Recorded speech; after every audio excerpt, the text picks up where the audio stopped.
Well, I think it's the mantra of March. March giveth, March taketh away. And Auburn certainly benefited from a few calls down the stretch in their Final Four run. And then it ends with a couple questionable ones that I know the fans are yelling at the refs. They were not too kind to them when they ran off the floor. Yeah. But you know what? That's kind of the game of basketball. That's the game of basketball. I played it. I get it. It's frustrating. It's heartbreaking. One of the worst Final Four losses, possibly the worst that I've ever seen, and it ended in a controversial way, and it's really disappointing that it did, because Bryce Brown had brought that Tigers team back from the dead, down 10 with 3 or 4 minutes to play. They come back to take a lead, and then of course a couple controversial calls. I think the foul was a legitimate foul. The double dribble clearly missed. Fans frustrated, understandably, probably shouldn't throw things at the officials, but hey, probably that's fans, that's what happens. But again, it's the game of basketball. Like you said, sometimes it goes your way, sometimes it doesn't. Well, and let's clarify this right now. It was a foul, folks. It absolutely was a foul.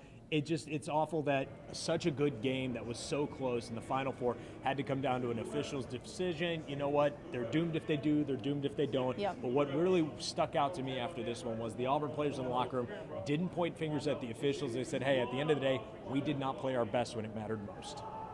I mean, the refs they're gonna make them calls, and it's right up, they right or wrong. They ref in the Final Four because they do a great job at reffing. So they're gonna try the best of their ability to make the right call. So I can't question none of that. Not to really try to blame on the refs, even though it's tough in that situation up to with that happening. There's other plays throughout the game that could have affected that situation. Oh, I never lost by almost a buzzer beater, so I feel like that's why it's called March Madness. It's madness.